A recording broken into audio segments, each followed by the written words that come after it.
Being the 1st of December, the First Lady Margaret Kenyatta today led the nation in marking this year's World AIDS Day, with emphasis being on acknowledging how communities are helping reduce HIV infections.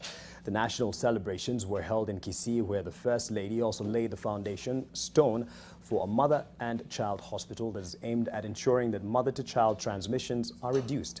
NTV's Brenda Wanga reports.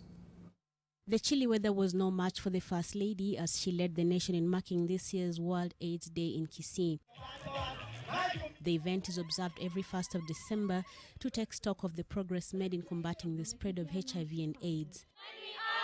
This year's celebrations are focused on the role communities play in creating a HIV-free generation. Reflecting from the national level, the preference rates have come down from a high of 13% in the early 90s to the current 4.9 national rates, where we seem to have stabilized for now. Community workers have been at the forefront of this battle, and I thank them for their tireless work and contribution to our country's success. The drive to push down the numbers of HIV infections in the country and the world have been gaining traction. The UNAIDS states that of the 7 billion people in the world, 37.9 million are living with HIV and AIDS. Of this, 1.7 million were infected in the last 1 year, while 770,000 people have died from HIV and AIDS-related illnesses in the last year.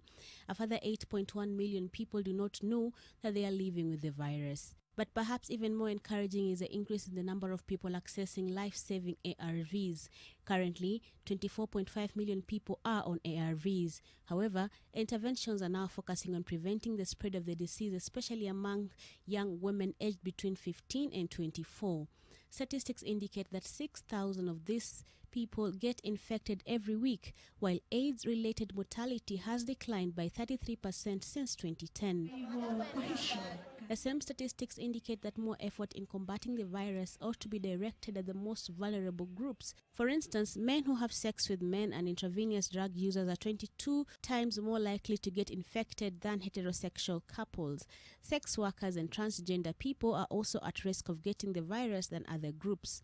In Kenya, various communities are doing their bit to help stop the spread of the virus. In Baragoi, this is being achieved through voluntary male circumcision.